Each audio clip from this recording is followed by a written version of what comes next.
नमस्कार, वंदे मातरम, जय हिंद। स्वागत है आप सभी का आपके अपने YouTube channel CG job education पर। साथियों, प्री बीएड प्री डीएलएड प्रवेश परीक्षा 2025 की तैयारी करवा रहे हैं। शिक्षण अभिरुचि कंप्लीट हो गया है। आज से एक नए सब्जेक्ट की हम चर्चा करेंगे। हिंदी ग्रामर पर बात करेंगे, एक एक करके सभी टॉपिक हम देखेंगे। तो चलिए शुरू करते हैं। आज का हमारा पहला वीडियो है जिसमें वर्ण विचार पर बात होगी। स्वर, व्यंजन, अक्षर, वर्तनी, लिंग और वचन आपके इस फर्स्ट चैप्टर में इन वीडियो पर हम इन टॉपिक्स पर हम बात करेंगे। साथ ही नए हैं चैनल से जुड़े, चैनल को सब्सक्राइब करें। चलिए बात करते हैं। देखिए, स्वर और व्यंजन की मैं बात करूं, इसके पहले हमको वर्णमाला को समझना होगा कि आखिर ये वर्णमाला होता क्या है। वर्ण मतलब बहुत सारे वर्ण आएगा, है ना। जैसे फूलों की माला। अब फूलों की माला में क्या एक फूल से माला बनता है? नहीं। जब बहुत सारे फूल आपस में जुड़ते हैं तो एक क्या बनता है? फूलों की माला बनता है। उसी तरह से वर्णमाला मतलब जब कई सारे वर्ण आपस में जुड़ते हैं वो बनता है वर्णमाला। अर्थात वर्णों के व्यवस्थित समूह को क्या कहा जाता है? वर्णमाला कहा जाता है। ठीक है। लिपि चिन्हों के व्यवस्थित क्रम को वर्णमाला कहा जाता है। देखिए, वर्णमाला की अलग अलग परिभाषा है। वर्णों के व्यवस्थित समूह वर्णमाला है, लिपि चिन्हों के व्यवस्थित क्रम वर्णमाला है, और इसी में भाषा की सबसे छोटी इकाई को ध्वनि या वर्ण कहा जाता है। याद रखना, भाषा की सबसे छोटी इकाई को ध्वनि या वर्ण कहा जाता है। हिंदी भाषा की जो लिपि है देवनागरी लिपि है और इसकी शैली ही लिपि कहलाती है। ठीक है। अर्थात जो हिंदी भाषा की लिपि क्या है? देवनागरी। और लिपि क्या है? लिखने की शैली ही लिपि है। क्लियर है भाई? चलिए अब हम बात करें स्वर और व्यंजन की। देखो भाई, स्वर जिसको अंग्रेजी में वावेल कहा जाता है, अर्थात स्वतंत्र रूप से बोले जाने वाले शब्द स्वर कहलाता है। अर्थात स्वर हम बिल्कुल स्वतंत्र रूप से बोलते हैं, ये किसी के ऊपर आश्रित नहीं होता। जैसे यहाँ जैसे मैंने कहा क बोलते हैं, क तो अ निकल रहा है। देखिए, ये अ पर आश्रित है। ये जो क शब्द है अ पर आश्रित है, जबकि स्वर की परिभाषा कहता है कि ये किसी पर आश्रित नहीं होता। जैसे अ किसी पर आश्रित नहीं है, इसलिए ये व्यंजन है। तो हमारे जो देखिए, इसलिए ये स्वर है। ठीक है। तो हमारे हिंदी में जो स्वरों की संख्या है वो 11 मानी गई है, और इसमें 13 इसलिए लिखा गया क्योंकि इसमें 2 स्वर और है जिसे हम जोड़ दिए हैं। यहाँ देखिए, हिंदी वर्णमाला में जो स्वरों की संख्या है वह 11 है, और इसमें अयोगवाह जिसमें अंग और आहा आता है। ठीक है। अयोगवाह में अंग और आहा आता है, इसको जब जोड़ दोगे ये 13 हो जाता है। समझ रहे हैं? अर्थात जो स्वरों की संख्या हम 11 लेते हैं, लेकिन अगर आपके ऑप्शन में 11 ना हो 13 हो तो भी आप 13 को सही करना, लेकिन 11 हो तो 11 को ही सही करना है। ठीक है। अयोगवाह को जब जोड़ दोगे तब वो 13 होता है। क्लियर है दोस्तों? तो कुल स्वरों की संख्या 11 होती है, और अगर इसमें अयोगवाह को जोड़ दें तो उसकी संख्या 13 मानी जाती है। ठीक है। उच्चारण के आधार पर कुल जो है 45 वर्ण होते हैं। कितने होते हैं भाई उच्चारण के आधार पर? 45, जिसमें 10 स्वर और 35 व्यंजन होते हैं। ठीक है। यदि प्रश्न हमारा उच्चारण के आधार पर स्वरों की संख्या बोला जाए 45 बताना है। यदि लेखन के आधार पर अगर कहा गया कितने वर्ण होते हैं तो 52 वर्ण होते हैं। ठीक है। जिसमें 13 स्वर और 35 व्यंजन। ओके। अब ये जो हमारा 13 स्वर हैं, इसमें अ से लेकर पूरा आहा तक आ जाता है। यदि हम 11 स्वर ले, अयोगवाह को छोड़ दें तो अंग और आहा छोड़ दिया जाता है। ठीक है भाई। इसमें मूल स्वर अ, ई, उ और री मात्रा के आधार पर 2 होते हैं। ठीक है। चलिए आगे बात करते हैं।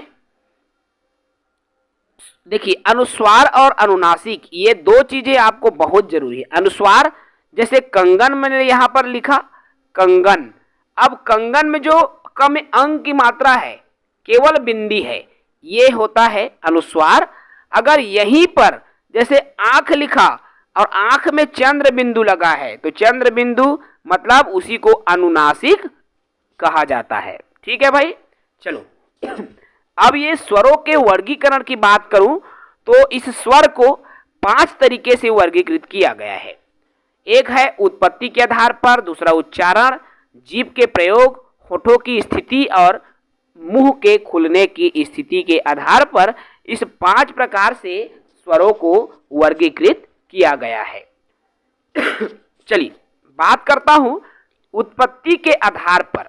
तो उत्पत्ति के आधार पर 2 प्रकार के स्वर होते हैं, एक तो है मूल स्वर और दूसरा है संधि स्वर, दीर्घ गुरु या संधि स्वर।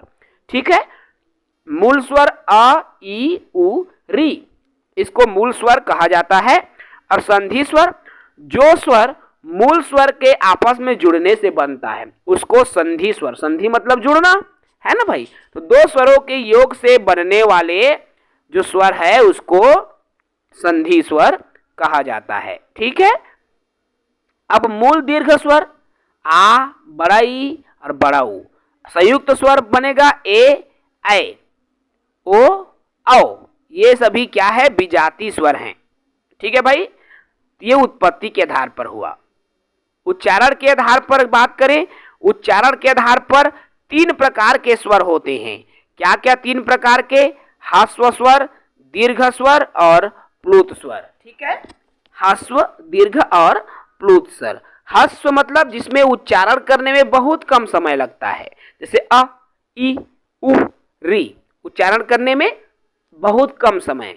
और दीर्घ स्वर जिसको उच्चारण करने में ह्रस्व के तुलना में 2 गुना समय लगता है, जैसे उ ए ऐ ओ औ, तो ये दीर्घ स्वर कहलाता है। और प्लुत स्वर जिन स्वरों के उच्चारण में बहुत अधिक समय लगता है, अक्सर इसमें जब हम किसी को पुकारते हैं ना तब इसका उपयोग किया जाता है, तो इसको प्लुत स्वर कहा जाता है। ठीक है, चलिए अगला बात करें जीभ के प्रयोग के आधार पर।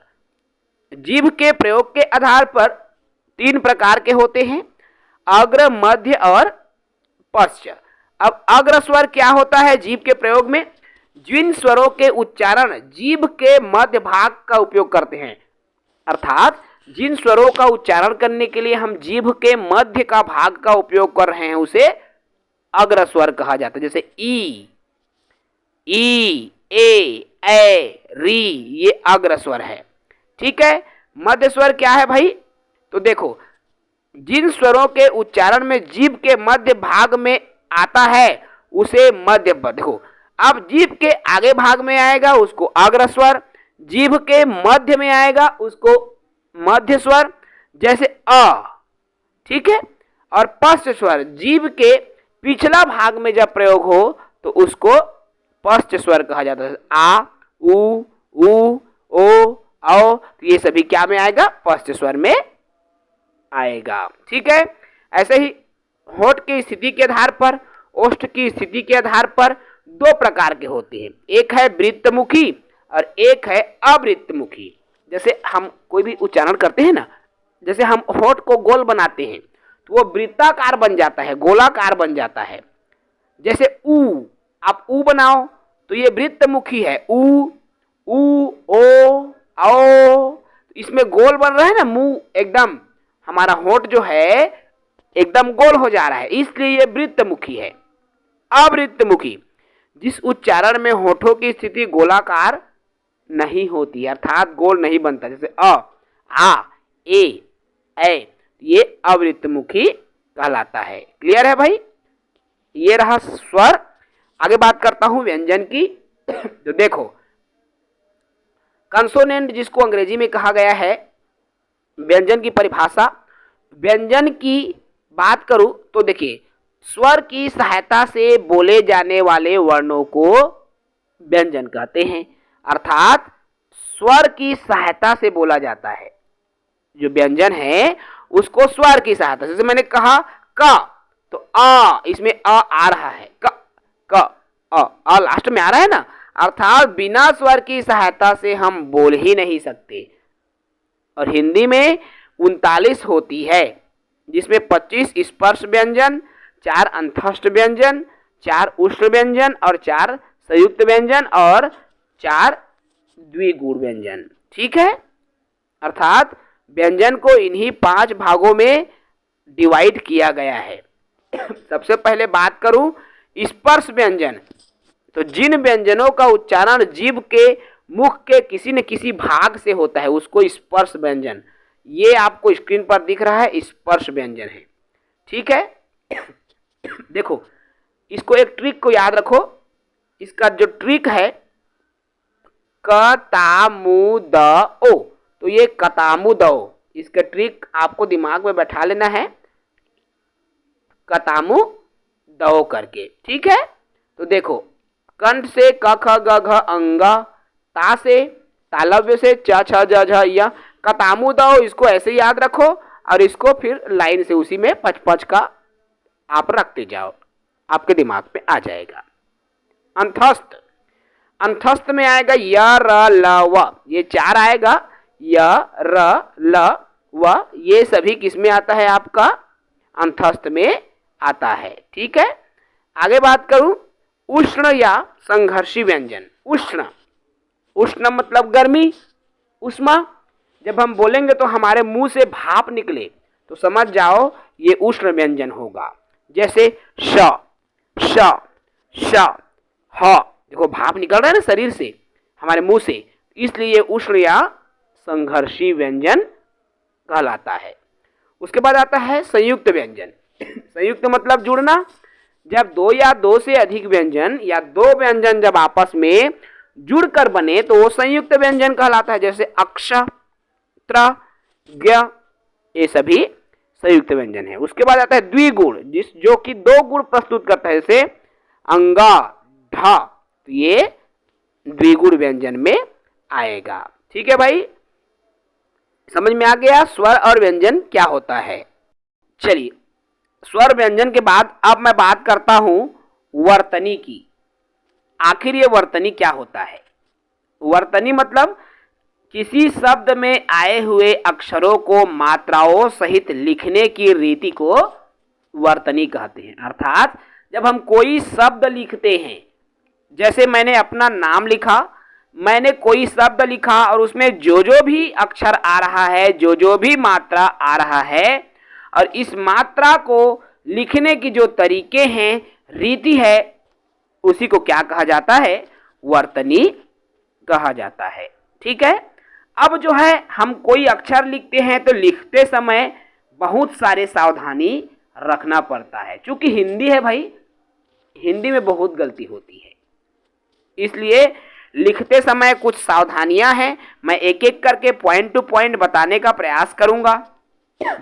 सबसे पहला आता है क, वर्णों के लिखावट में सावधानी। याद रखना, वर्णों के लिखावट में सावधानी। कैसे सावधानी, अक्सर हम जैसे हम ख लिखते हैं ना, देखना जैसे ख, कई जने ये वाला ख लिखते हैं और कई जने ऐसे ख लिखते हैं, ये र नीचे नहीं रहता, पूरा जुड़ा रहता है और सही उच्चारण ये है। ये ख में र जैसे लगता है और ये गलत है मेरे दोस्तों। ख में रस्सी का ये पूरा जुड़ा है, वही है। तो ये जो ख है ऐसे लिखते हैं और ख को र जैसे ना लिखें, ये भी गलत है। इसको लिखते समय हमको सावधानी रखनी। अब ख और र तो पूरा अर्थ ही बदल जाएगा, समझ रहे हैं। जैसे यहां पर जैसे उदाहरण भी मैंने लिया हुआ है, आप देखिए, जैसे रवाना। अब रवाना माने चले जाना और नीचे में लिखा हूं खाना। भाई वही चीजें हैं, देखिए ख और र, उसको नीचे पेट फोड़ दिया हूं मैं, र में जुड़ा नहीं है, वो रवाना बन गया और वही जुड़ा तो खाना बना। खाना मतलब भोजन करना और रवाना मतलब चले जाना। तो देखिए कितना बदलाव आ गया। अर्थ का क्या हो गया भाई, अनर्थ हो गया। और यही अनर्थ होने से हमको बचाना है और इसके लिए हमको सही वर्तनी का उपयोग करना होगा। आप में से 90% लोग यही करते हो जी ख लिखने में। ठीक है। अगला शिरोरेखा। कुछ वर्ण ऐसे होते हैं जिसमें शिरोरेखा तोड़ी, शिरोरेखा मतलब ऊपर में लाइन खींचता ना कोई भी अक्षर लिखे, जैसे मैंने अपना नाम लिखा विमला, अब मैंने यहाँ ऊपर में ऐसे लाइन खींचा। कई जने क्या करते हैं ऊपर में लाइन खींचते नहीं हैं, लेकिन कुछ शब्द जैसे धा, अब धा में भी कई लोग ऐसे पूरा लाइन खींच देते हैं, ये गलत हो गया। जैसे था, धा हो गया, यहाँ पर पूरा उच्चारण देखिए, पेट फोरवा है समझा एक प्रकार के, है ना। जैसे धा लिख रहे हो छोटा सा जगह छोड़ोगे, था लिख रहे हो उसमें भी जगह छोड़ोगे। धा हो गया, था हो गया, स्रा हो गया, भा हो गया, तो ये क्या है भाई, ये सभी शिरोरेखा लाइन ऊपर में खींचना है, थोड़ा सा छोड़ना रहता है, ठीक है। आगे बात करें ग में संयुक्त वर्ण। अब संयुक्त मतलब जुड़ा हुआ वर्ण, तो दो वर्ण जब आपस में मिलते हैं तो वो बनाता है संयुक्त वर्ण। जब हम व्यंजन को आधा बनाते हैं तो लिखते समय बहुत सारे गलती करते हैं। देखो जब व्यंजन लिखते हैं ना बहुत सारी गलती करते हैं, जैसे विद्यालय लिख रहे हैं, कई जने क्या है विद्यालय लिखना नहीं आता, अब विद्यालय लिखने में हम गलती करते हैं, द्वितीय लिखने में हम गलती करते हैं, समझ रहे हैं ना। तो ये भी लिखने में हमको आधा द का संयुक्त वर्ण लिखने में गलती होता है, आधा हा है तो उसका संयुक्त वर्ण लिखने में गलती होता है। तो इस तरह से जैसे व्हेल मछली, चिन्ह, ये सब चीजें हमको लिखने में, जैसे ब्रह्मा लिखना है ना, तो ये सब लिखने में हमसे गलती होती है और ये भी वर्तनी की त्रुटि के अंदर आता है, ठीक है भाई। आगे बात करें र के संयुक्त रूप का। देखिए र का पदेन रूप यह र पूरा होता है, किंतु जिस वर्ण के नीचे लगता है वह वर्ण आधा हो जाता है। जैसे प्रकाश, प्रकाश अब र जिसमें लगेगा तो वो आधा हो गया, प्रकाश, प्रकाश। इस तरह से ये रारे रा वाला रहा है, ठीक है। आगे बात करें वर्णों के उच्चारण में सावधानी। अब आप वर्ण का उच्चारण कर रहे हैं तो उसको लेकर हमको सावधानी बरतना है।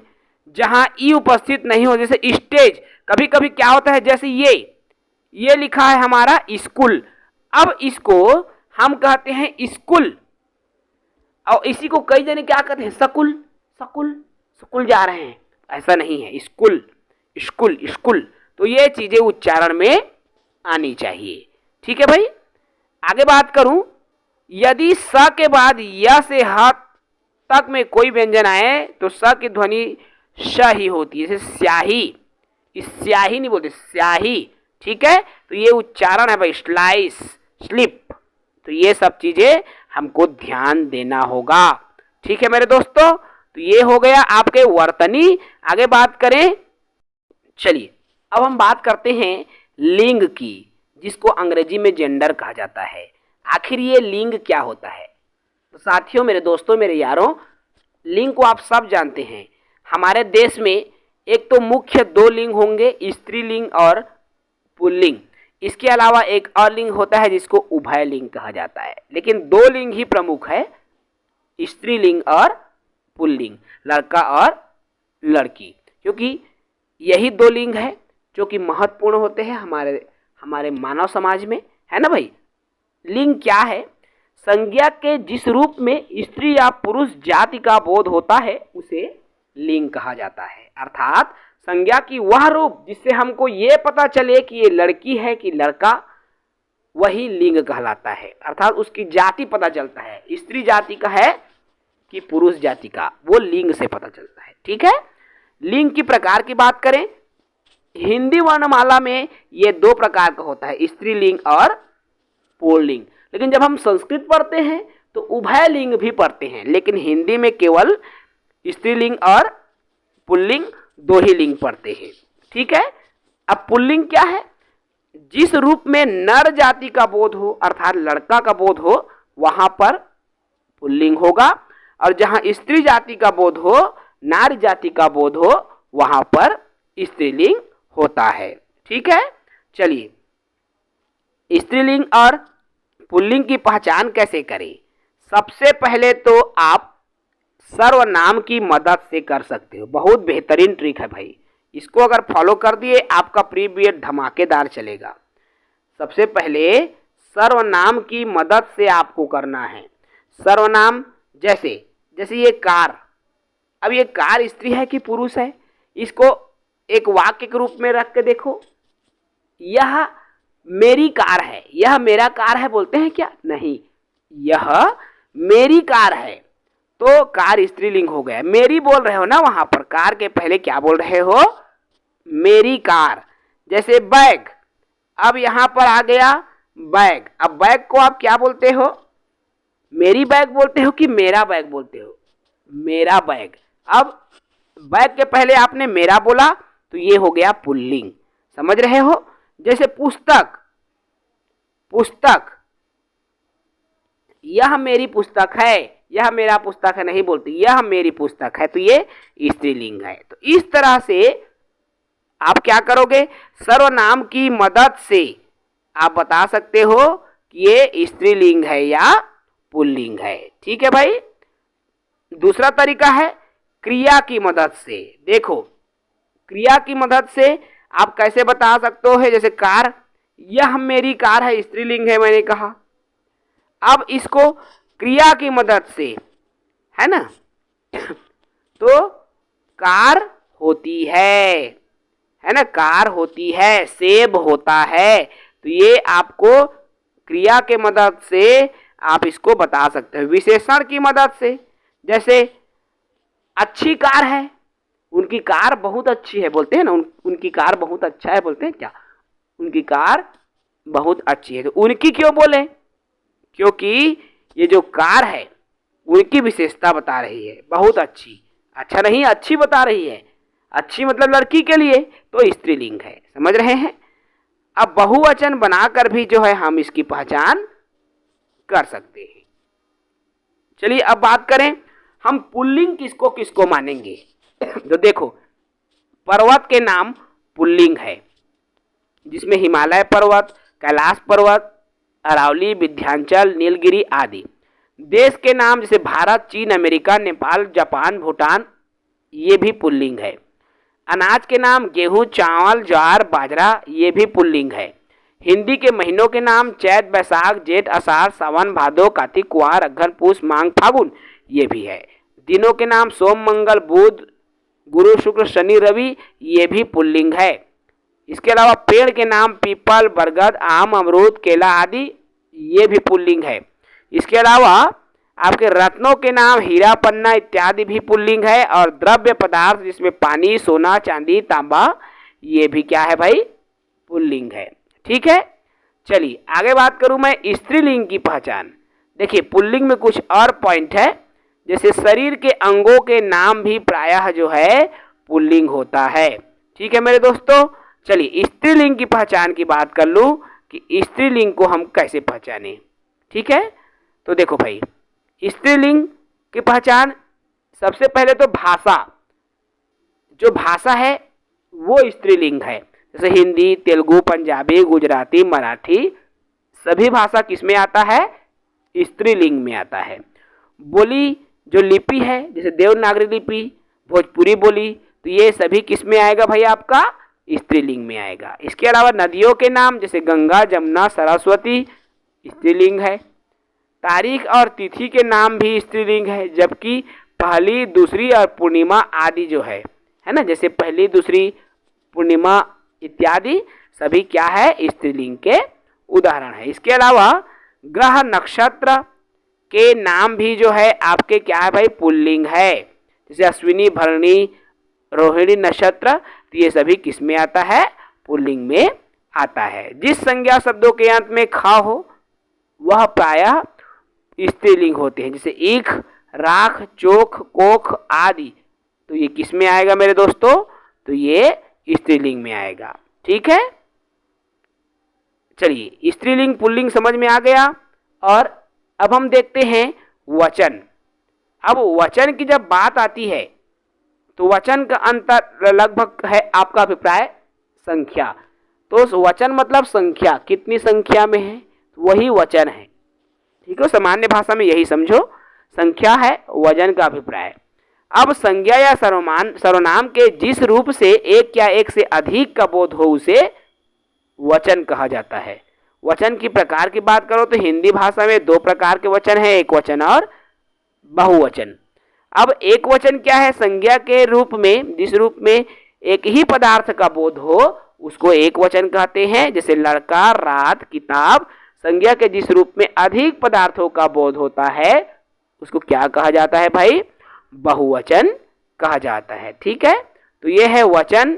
और एक वचन से बहुवचन बनाना है तो आप उच्चारण करोगे तो ऑटोमेटिकली जो है बहुवचन वो बन जाएगा। ठीक है भाई, तो चलिए आज की ये फर्स्ट चैप्टर को मैं यही समाप्त करूंगा। इस वीडियो में हमने स्वर देखा, व्यंजन देखा, वर्तनी देखा और इसके अलावा जो है लिंग देखा और वचन भी देखा। तो फर्स्ट टॉपिक को हम इसी के साथ समाप्त करते हैं। फिर मिलेंगे एक नई टॉपिक नई वीडियो के साथ। तब तक के लिए विमल सर को इजाज़त दीजिए। फिर मिलेंगे। जय हिंद, वंदे मातरम।